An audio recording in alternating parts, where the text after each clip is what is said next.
In, 1, 2, 3. Out, 1, 2, 3. I tried to let the deep breaths wash away my rising anxiety. Maura had practically raised me. She was the person who'd always been there for me, even if she didn't know who I was now. I couldn't move her to another assisted living facility.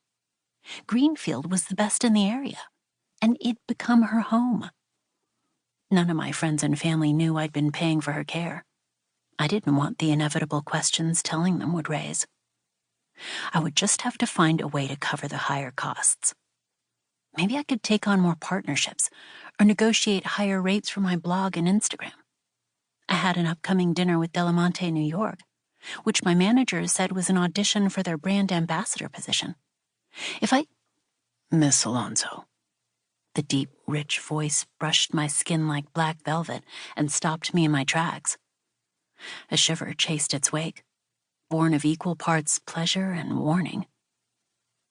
I recognized that voice. I'd heard it only 3 times in my life, but that was enough. Like the man who owned it, it was unforgettable. Wariness flickered in my chest before I doused it.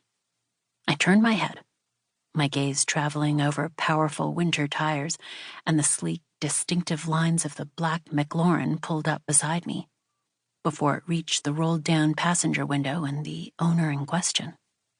My heart slowed a fraction of a beat. Dark hair, whiskey eyes, a face so exquisitely chiseled it could have been sculpted by Michelangelo himself.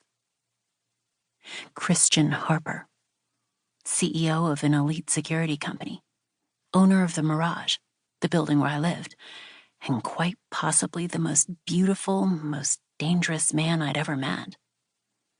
I had nothing except instinct to back up the dangerous part of my assessment, but my gut had never steered me wrong. I inhaled a small breath, released, and smiled. Mr. Harper. My polite reply was met with dry amusement. Apparently, only he was allowed to address people by their last names, like we all lived in a giant, stuffy boardroom. Christian's eyes grazed the snowflakes drifting onto my shoulder before they met mine again. My heart slowed another fraction of a beat. Tiny crackles of electricity hummed to life beneath the weight of his gaze, and it took every ounce of willpower not to step back and shake off the strange sensation. Gorgeous weather for a walk. His observation was even drier than his stare. Heat rushed over the back of my neck. It's not that bad. It was only then that I noticed the alarming rate at which the snow was thickening. Perhaps the blizzard forecast had been a little off on its estimate. My apartment is only 20 minutes away, I added to, prove that I wasn't stupid by trekking through the city in a snowstorm, I guess. In hindsight, perhaps I should have taken the metro.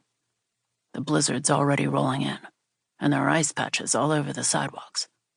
Christian rested his forearm on the steering wheel, an action that had no right to be as attractive as it was. I'll give you a ride. He also lived at the Mirage, so it made sense. In fact, his apartment was only a floor above mine. Still, I shook my head. The thought of sitting in a confined space with Christian, even for a few minutes, filled me with a strange sense of panic. I'm okay. I'm sure you have better things to do than chauffeur me around, and walking clears my head. The words spilled out in a rush. I didn't ramble often, but when I did, nothing short of a nuclear blast could stop me. It's good exercise, and I need to test out my new snow boots anyway. This is the first time I've worn them all season. Stop talking. So as much as I appreciate your offer, I have to politely decline. I finished my near-incoherent mini-speech on a note of breathlessness. I was getting better at saying no, but I still over-explained myself every time. Does that make sense? I added when Christian remained silent. An icy gust of wind chose that moment to whip past. It tossed the hood of my coat off my head and burrowed past my layers into my bones, sparking a burst of involuntary shivers. I'd been sweating bullets in the studio, but now I was so cold even